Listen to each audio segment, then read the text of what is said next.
Hi guys. So before my husband died, we were advised to go back to the US with an emergency visa, which we failed to do that.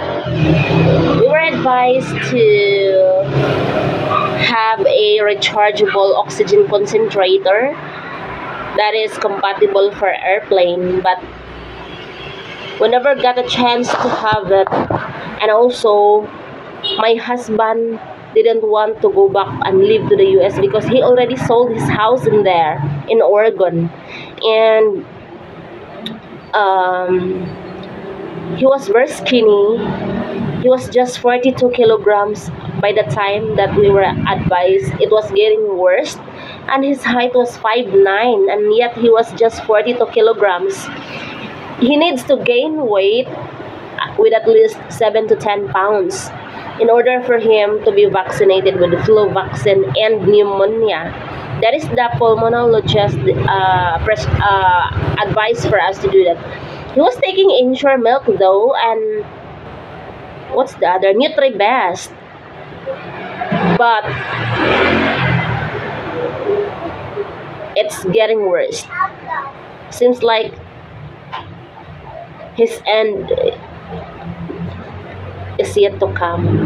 And yeah, he died in July, and before that we were informed that he was negative with cardio, yet the death certificate stated that he was cardiac arrest. I don't know. His x-ray shows that his left lungs was fibrotic, very fibrotic.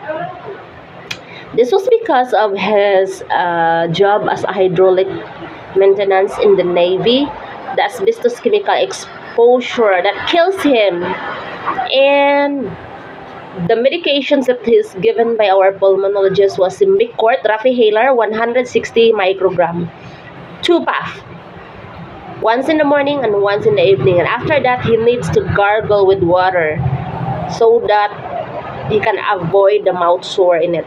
And when he has his cough, it is very difficult to expel on it, and there's a lot of mucus. He was given acetylcysteine. Did I pronounce it correctly? I'm sorry, I'm not a native English speaker. I'm a Filipina.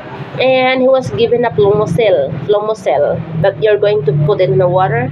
And the pulmonologist prescribed as a 3 months medication, azithromycin antibiotic that is going to be taken MWF 3 times a week. However, before it was going completed, he was being hospitalized again. So the doctor decided to stop for a while and gave him IV. And he also given Tergisep 400. There's a lot of antibiotic which my husband took, and I think maybe his body didn't tolerate it. I don't know. And the doctor told me that he has a possible sepsis, pulmonary fibrotic sepsis, something like that, when he died. I feel stressed, but don't worry, I'm fine. I know it will, the memory is still there. I love my husband, and I need to be okay.